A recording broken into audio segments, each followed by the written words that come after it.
जय हिंद। अभी तक हमने स्टडी की संख्याओं के प्रकार में प्राकृत संख्याएं, पूर्ण संख्याएं, पूर्णांक संख्याएं और परिमेय संख्याएं।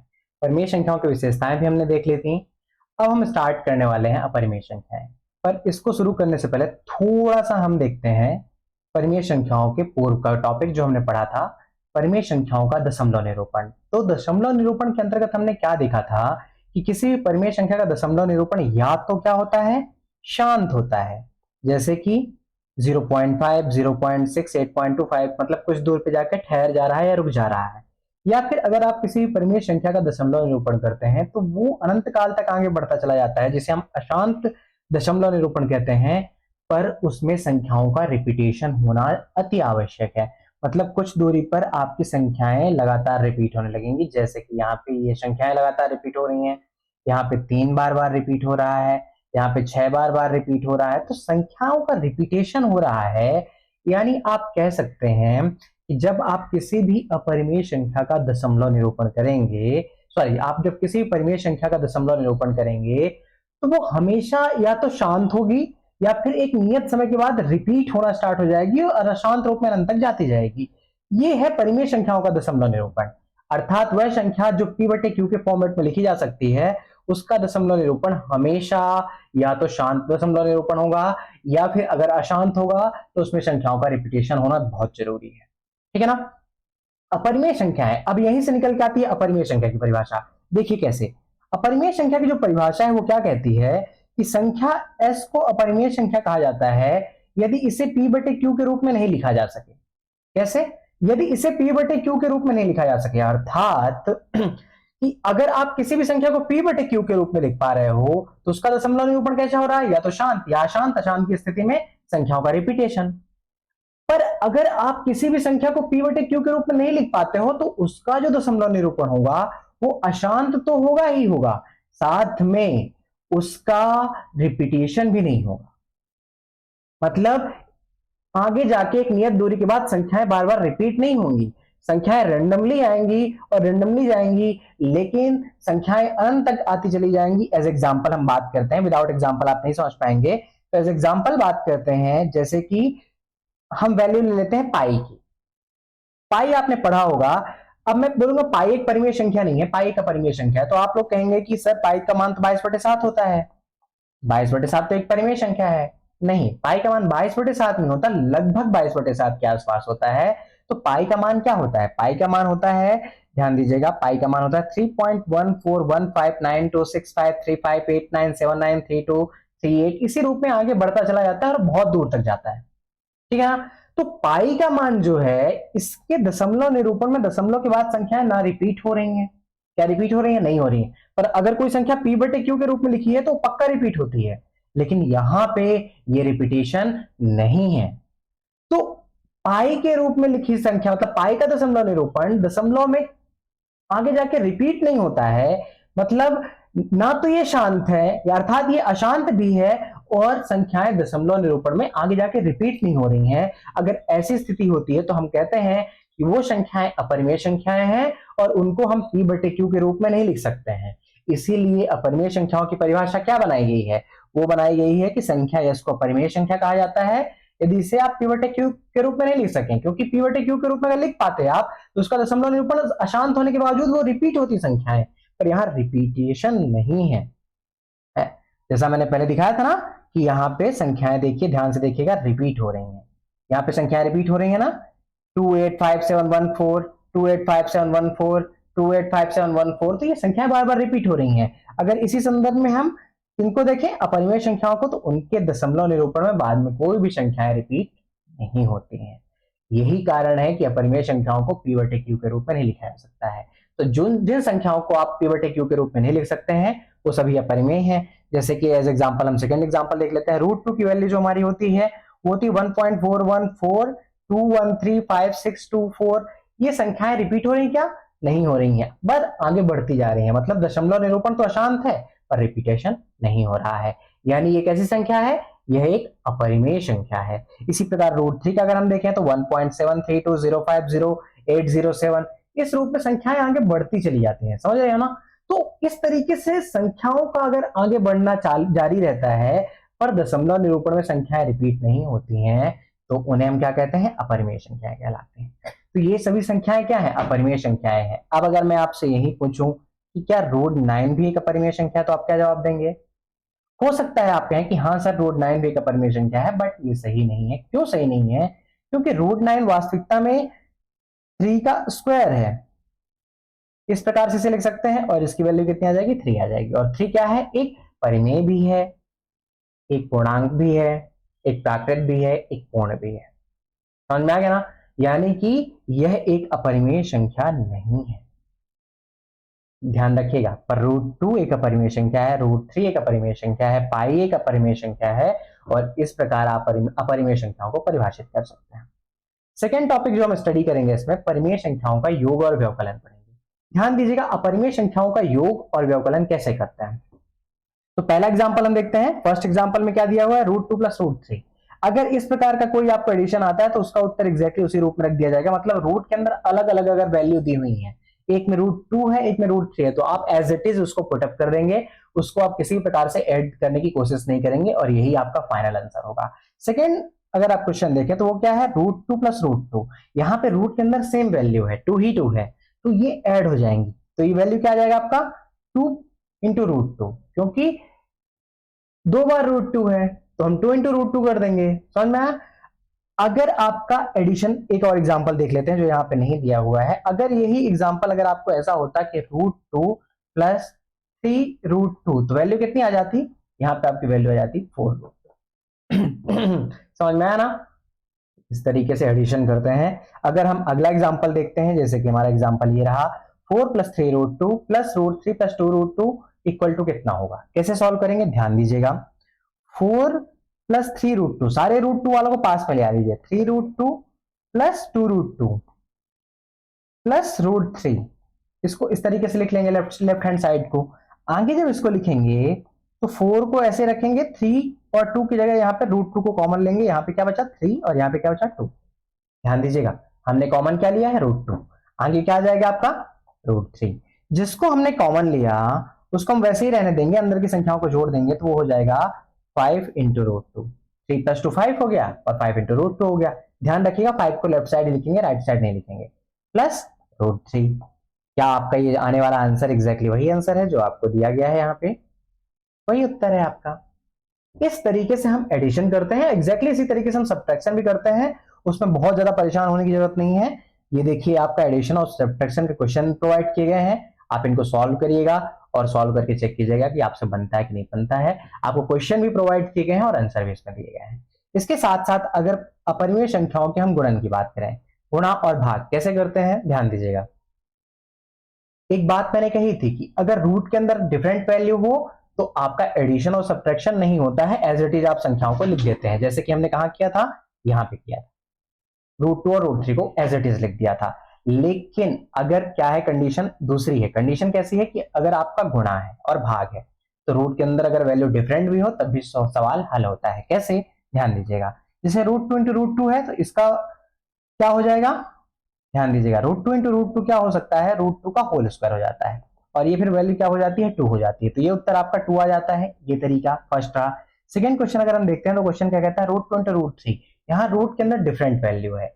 जैसे कि मैंने कहा था जोड़ने में रूट 2 प्लस रूट 3 था, फिर वही हमें रखना पड़ा। यहाँ पे हम वही नहीं रखेंगे, बल्कि क्या करेंगे, ध्यान दीजिए। इसको हल कैसे करेंगे, यहाँ पे देखिएगा।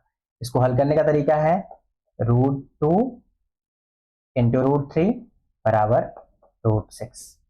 समझ में आया? इस तरीके से आप इसको हल कर लेंगे। अगर हम अगले क्वेश्चन की बात करें तो नेक्स्ट क्वेश्चन हमारा क्या है, root 3 minus root 3 into root 5। तो एक्जैक्टली अंदर अंदर की संख्याओं का मल्टीप्लीकेशन हो जाएगा, 3 5 15 और माइनस साइन बाहर रहेगा तो उत्तर आपका रूट 15 आ जाएगा। इस तरीके से आप गुणा करते हैं। ये जो साइन क्रॉस का लगा हुआ है ये गुणे का साइन है, ठीक है ना। अब जब भाग करने का तरीका अगर हम देखें तो ध्यान दीजिएगा, भाग करने के तरीके में क्या होता है कि यहां पे क्या दिया हुआ फर्स्ट क्वेश्चन में, रूट 3 डिवाइडेड बाय रूट 2। दोनों अपरिमेय संख्याएं हैं। अगर हम दोनों को भाग देते हैं तो इनको एक ही रूट के अंदर दोनों को शामिल कर लेते हैं। फिर हम क्या करते हैं, इसको ध्यान से देखिएगा। ये चीजें जानना जरूरी है, क्योंकि जब भी आप अपरिमेय संख्याओं का डिवीजन करें तो कभी भी नीचे रूट 2 को नहीं छोड़ेंगे, या रूट के अंदर कोई भी वैल्यू नहीं छोड़ेंगे, क्योंकि इस तरीके से उत्तर नहीं लिखा जाता है। उत्तर कैसे लिखा जाता है ये बता रहा हूं। आपका उत्तर क्या आ गया, √3 इंटू √2। ये हो रहा था। इसमें आप एक काम करिए, ऊपर भी √2 का गुणा कर दीजिए और नीचे भी √2 का गुणा कर दीजिए। अब हम क्या कर रहे हैं, यहाँ पे एक का मल्टीप्लीकेशन कर रहे हैं ताकि कोई वैल्यू में बदलाव ना हो, क्योंकि ये संख्या तो हमारी एक ही है ना, √2/√2, और एक का मल्टीप्लीकेशन करेंगे तो कोई बदलाव होगा क्या, नहीं होगा। अब जब हम इसको हल करते हैं तो वैल्यू कितनी आ जाती है, इसको हल करने के बाद वैल्यू आ जाती है ऊपर √6 और नीचे केवल 2 आ जाता है।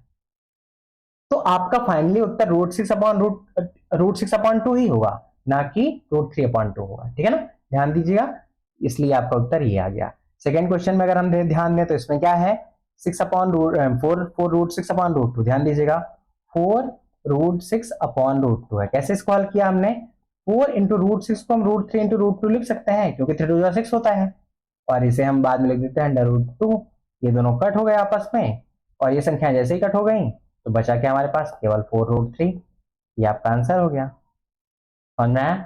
इस तरीके से आप गुणा कर सकते हैं, इसी तरीके से आप भाग कर सकते हैं। तो बहुत सरल है, अपरिमेय संख्याओं का गुणा करना, भाग करना, जोड़ना और घटाना बहुत परेशान नहीं होइएगा। क्वेश्चन आपको प्रोवाइड किए गए हैं यहाँ पे, उनको प्रैक्टिस करने के लिए आपको, ताकि आप सॉल्व कर सकें और आपके दिमाग में एक बार फिर से जोड़ना, घटाना, गुणा करना और भाग करना स्ट्राइक कर सके, केवल इसीलिए प्रोवाइड किया गया है। अगर नहीं बनता है आप कमेंट कीजिएगा, मैं आपको सॉल्यूशन प्रोवाइड करूंगा हर क्वेश्चन का एंड में, जो भी है सारे क्वेश्चन दिए गए हैं। इसके बाद जो नेक्स्ट टॉपिक है वो क्या है, अपरिमेय संख्याओं की विशेषता। अब अपरिमेय संख्याओं की विशेषताएं क्या क्या है, आगे पढ़ते हैं। पहली विशेषता पढ़ते हैं क्रम विनिमेयता। इसमें योग और गुणन में क्रम विनिमेयता। क्रम विनिमेयता मतलब वही क्रम परिवर्तन पर मान परिवर्तन नहीं। चलिए वैल्यू रख के चेक कर लेते हैं, √3 + 4 √3 कर लेते हैं। ए और बी, ए √3 है, बी 4 √3 है। अब इसको रख के हल करते हैं। यहाँ पे ध्यान दीजिएगा, ए की जगह हमने क्या ले लिया, √3, और बी की जगह हमने ले लिया 4 √3, और यहाँ पे भी हमने बी की जगह 4 √3 ले लिया और ए की जगह √3। जब आप हल करते हैं तो दोनों की जगह वैल्यू आपकी आ जाती है 5 √3। मतलब left hand side equal to right hand side, मतलब क्रम विनिमेयता फॉलो हो रही है। सेम एग्जांपल अगर हम यहाँ पुट कर दें, √3 इंटू 4 √3 इक्वल टू 4 √3 इंटू √3। आप मल्टीप्लाई करेंगे तो वैल्यू कितनी आएगी, 4 × 12, और यहाँ पे वैल्यू कितनी आएगी, 12। समझ में आ रहा? तो इस तरीके से हम क्या कर सकते हैं, हम क्रम विनिमेयता को साबित कर सकते हैं या प्रूव कर सकते हैं कि क्रम विनिमेयता गुणन के संदर्भ में और योग के संदर्भ में अपरिमेय संख्याएं दर्शाती हैं। तो ये क्वालिटी तो हमने प्रूव कर ली, फर्स्ट प्रॉपर्टी हमने समझ ली। सेकेंड प्रॉपर्टी क्या है, साहचर्यता को लेकर के है। साहचर्यता क्या है, ऑब्वियस सी बात है, वही 7 बदल दो पर परिणाम में परिवर्तन ना हो। एज एग्जाम्पल की बात करते हैं, मान लीजिए a बराबर √2, b बराबर √3, c बराबर 3 √2 ले लेते हैं। अब इनको हल करने की कोशिश करते हैं। तो a बराबर क्या है हमारे पास, √2 + √3, यहाँ कोष्टक में लो, प्लस c बराबर क्या हम ले लिए, 3 √2। सेम कंडीशन हमने यहाँ अप्लाई की, a की जगह √2 ले लिया, b की जगह √3 + 3 √2। एग्जैक्टली यही किया ना, कि एक बार हमने साथ में किसका लिया, √2 + √3, नेक्स्ट टाइम हमने साथ किसको लिया, √3 + 3 √2 को। अब हम जब इसको हल करते हैं तो चूंकि ये संख्या आपस में जुड़ेंगे नहीं, कौन कौन संख्या, ध्यान दीजिएगा, ये संख्या आपस में जुड़ती नहीं है, एज इट इज रखनी पड़ती है, और ये भी संख्या आपस में जुड़ेगी नहीं, एज इट इज रखनी पड़ेंगी, क्योंकि रूट के अंदर यहाँ √2 और √3 डिफरेंट रूट्स हैं, मतलब रूट के अंदर वैल्यू डिफरेंट है। तो हमें इनको जोड़ने की जगह हम इनको एज इट इज बाहर निकाल लाएंगे, और √2 + √3 + 3 √2।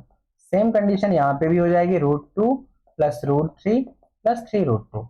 इसको अगर आप आगे हल करते हैं तो वैल्यू आपको क्या मिल जाएगी, आपको वैल्यू मिल जाएगी, सॉरी, आपको वैल्यू मिल जाएगी 4 √2 + √3, और यहाँ पे वैल्यू आपको क्या मिल जाएगी, 4 √2 + √3। इस तरीके से आपको डिफरेंट वैल्यू मिल सकती है, और ये आपका left hand side equal to right hand side है। यानी आप कह सकते हैं कि योग के संदर्भ में साहचर्यता है। जैसे योग के संदर्भ में साहचर्यता है, अगर आप इन्हीं संख्याओं को ले लेंगे तो आपको गुणन के संदर्भ में भी साहचर्यता दिख जाएगी, बिल्कुल समझ में आ जाएगी। इसके अलावा अगर हम अगली बात करते हैं समवृत्ता को लेकर के, अभी तक हमने समवृत्ता पढ़ी, अभी तक हमने हर जगह समवृत्ता देखी, लेकिन अपरिमेय संख्याएं समवृत्ता नहीं दर्शाती हैं। ना तो योग के संदर्भ में दर्शाती, ना गुणन के संदर्भ में दर्शाती, ना भाग के संदर्भ में दर्शाती, ना व्यवकलन के संदर्भ में दर्शाती। कैसे, देखिए एग्जाम्पल देखिएगा। मान लीजिए कोई भी दो संख्याएं आप ले लीजिए, अपरिमेय संख्याएं, मान लीजिए एक √3 है और एक और संख्या परिमेय √3 है। अगर इसको हम दोनों को माइनस कर दें, मतलब व्यवकलन कर रहे हैं, तो अगर हम माइनस कर दें तो वैल्यू कितनी आ जाएगी, 0 आ जाएगी। और जीरो क्या अपरिमेय संख्या नहीं है, जीरो परिमेय है, जीरो एक पूर्णांक है। तो जीरो एक क्या है, परिमेय संख्या हो जाती है, अपरिमेय नहीं होती है।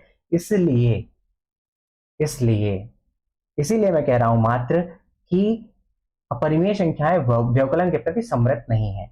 अब चलिए हम जोड़ के प्रति देख लेते हैं, एडिशन के प्रति है कि नहीं है, आइए चेक कर लेते हैं। तो ध्यान दीजिएगा, अगर हम फिर से वही संख्या ले लेते हैं, मान लीजिए इस बार ले लेते हैं हम √4, √4 और माइनस √4 प्लस माइनस √4, या √4 तो ऑब्वियस बात है अपरिमेय संख्या है, अपरिमेय संख्या नहीं है, √5 ले लेते हैं। तो √5 प्लस माइनस √5 करते हैं तो वैल्यू आपको फिर भी 0 मिलती है। अब ये एक परिमेय संख्या हो जाएगी, यानी कि अपरिमेय संख्या आपको प्राप्त नहीं हो रही है। चूंकि अपरिमेय संख्या आपको प्राप्त नहीं हो रही है तो आप आसानी से कह सकते हैं कि योग के संदर्भ में क्या है, अपरिमेय संख्याएं समृद्धता नहीं दर्शा रही हैं। अगर गुणन के संदर्भ में बात करें तो सेम नंबर्स लेते हैं, √5 × √5, अगर आप इनको हल करते हैं तो वैल्यू आपकी 5 आ जाती है। यह भी एक परिमेय संख्या है, अर्थात गुणन भी समृद्धता नहीं दर्शा रहा है। अब गुणन को छोड़ दें तो हम भाग के संदर्भ में देखें, तो आइए भाग को भी देख लेते हैं। भाग के संदर्भ में अगर देखें तो मान लीजिए कि √5 अपॉन √5 करते हैं तो वैल्यू कितनी आ जाती है, कट होकर 1 आ जाती है, जो कि एक परिमेय संख्या है। और परिमेय संख्या, अगर कोई संख्या परिमेय होगी तो वो अपरिमेय नहीं होगी, अगर कोई संख्या अपरिमेय है तो परिमेय नहीं होगी। अब चूंकि एक आपको क्या मिल रही है, एक आपको क्या मिल रहा है, एक आपको है एक परिमेय संख्या मिल रही है। तो जब आपको एक परिमेय संख्या प्राप्त हो रही है, चाहे गुणा करें, चाहे भाग करें, चाहे जोड़ करें, चाहे घटाना करें, तो आप कह सकते हैं कि अपरिमेय संख्याएं समृद्धता नहीं दर्शाती हैं। समझ में आ गया ना। आगे अपरिमेय संख्याओं की और विशेषताओं के संदर्भ में देखें तो क्या क्या है विशेषताएं, ध्यान दीजिएगा। एक विशेषता है जो योज्य तत्समक और गुणन तत्समक को लेकर के है, मैं पहले ही बता चुका हूं, ये प्रॉपर्टी हर जगह काम आएगी। अगर वितरकता का नियम देखें तो जैसे हमने परिमेय संख्याओं में वितरण का नियम लागू किया था और एग्जाम्पल रखा था, एग्जैक्टली आप भी एग्जाम्पल रख के वितरण का नियम प्रूव कर सकते हैं। अर्थात ए जब बी प्लस सी के साथ मल्टीप्लाइड होगा तो ए का डिस्ट्रीब्यूशन दोनों में बराबर तरीके से होगा, मतलब ए इंटू बी भी होगा, ए इंटू सी भी होगा, सेम तरीके से यहां भी जैसा कि हुआ है। ठीक है ना। अब पढ़ते हैं वास्तविक संख्याएं। वास्तविक संख्याओं की परिभाषा को समझने के लिए इस इमेज को ध्यान से देखिएगा। ये इमेज क्या शो करती है, ये इमेज शो करती है कि अगर हम दुनिया में जितनी भी परिमेय संख्याएं हैं सभी को इकट्ठा कर लें, दुनिया में जितनी परिमेय संख्याएं हैं अगर हम उन सभी को इकट्ठा कर लें, और दुनिया में जितनी अपरिमेय संख्याएं हैं अगर उन सभी को इकट्ठा कर लें, और उन सबको इकट्ठा करके जो हमें संख्याओं का समूह मिलेगा ना, वो संख्याएं क्या कहलाएंगी, वो संख्याएं कहलाएंगी वास्तविक संख्याएं। मतलब परिमेय और अपरिमेय दोनों को मिला के बनने वाली संख्याओं को वास्तविक यानी रियल नंबर कहते हैं, और इन्हीं संख्याओं को आर से रिप्रेजेंट किया जाता है, आर अर्थात रियल नंबर। ठीक है। अब ध्यान देते हैं कि वास्तविक संख्याएं क्या हो जाएंगी फिर, 1, 2/3, √4, 4 + √3, ये सभी वास्तविक संख्या हो जाएंगी। मतलब जितनी भी आपकी परिमेय संख्याएं हैं उनको एग्जांपल में ले लीजिए, जितनी आपकी अपरिमेय संख्याएं हैं उन सभी को एग्जांपल में ले लीजिए, वो सभी कोई मिला के क्या बनाती हैं, वो सभी मिलकर क्या बनती हैं, वास्तविक संख्याएं बनती हैं। अब एक बात समझ लीजिए कि अगर कोई प्रॉपर्टी परिमेय और अपरिमेय के लिए लागू हो रही है ना, तो वो सभी प्रॉपर्टी वास्तविक संख्याओं के लिए भी होगी। मतलब अगर कोई विशेषता अपरिमेय की भी है और परिमेय की भी है तो वो विशेषता वास्तविक संख्याओं की भी होगी। कैसे, ध्यान दीजिएगा। जैसे हमने कहा था कि परिमेय संख्याएं योग गुणन भाग व्यवकलन सबके लिए समृद्ध है। परिमेय संख्या क्या है, योग गुणन भाग सभी के लिए समृद्धता दर्शाती हैं, वैसे ही वास्तविक संख्याएं भी सभी के लिए समृद्धता दर्शाती हैं, बस जीरो से भाग परिभाषित नहीं। वास्तविक संख्याओं में योग गुणन में क्रम विनिमेयता पाई जाती है, ऑब्वियस बात है, सब में पाई जाती है तो इसमें पाई ही जाएगी। साहचर्यता जब सब में मिलती है तो इसमें पाई ही जाएगी। योजित तत्समक गुणन तत्समक के बारे में सेम कहानी है, 0 योजित तत्समक, 1 गुणन तत्समक। उसके बाद संख्या, ऑब्वियस सी बात है, इसमें तो सारी की सारी संख्याएं इंक्लूड है, तो जब प्राकृत ही अनंत थी, पूर्ण ही अनंत थी, तो फिर वास्तविक तो ऑब्वियस सी बात है अनंत ही होंगी। संख्या रेखा में ऑब्वियस सी बात है इनको भी निरूपित किया जा सकता है क्योंकि रियल नंबर है, जो हमने सबको संख्या रेखा पे निरूपित किया था। क्योंकि संख्या रेखा पे निरूपण नहीं आता है तो इस पर बहुत डिस्कस नहीं करते हैं, हाँ किया जा सकता है। अब हम पढ़ेंगे क्या नेक्स्ट, अब हम स्टार्ट करेंगे काल्पनिक संख्या। तो काल्पनिक संख्याएं क्या होती हैं, ध्यान दीजिएगा। काल्पनिक संख्याएं समझने के लिए थोड़ा ध्यान दीजिए। अगर रूट के अंदर माइनस हो, क्योंकि अभी तक जब हमने रूट की वैल्यू सॉल्व की तो हमने कहा कि -3 एक अपरिमेय संख्या है, -√3 एक अपरिमेय संख्या है। लेकिन क्या होगा अगर ये -रूट के अंदर आ जाए, तब आप क्या करेंगे? तो क्या ये अपरिमेय दिख रही है? दिख तो थोड़ा उस तरीके से रही है, लेकिन अगर माइनस का साइन अंदर है तो उसको कैसे रिप्रेजेंट करें? उसको रिप्रेजेंट करने का तरीका होता है काल्पनिक साइन। ध्यान दीजिएगा, रूट के अंदर जब माइनस आ जाता है तो उसको रिप्रेजेंट करने का तरीका क्या होता है? काल्पनिक संख्या। और काल्पनिक संख्याओं को कैसे रिप्रेजेंट करते हैं, आइए समझते हैं। काल्पनिक संख्याओं में हम क्या करते हैं कि √-1 की वैल्यू हम लिख देते हैं आयोटा या आई। इसे एक आई के साइन से रिप्रेजेंट करते हैं, पर इसको कहते क्या है? आयोटा।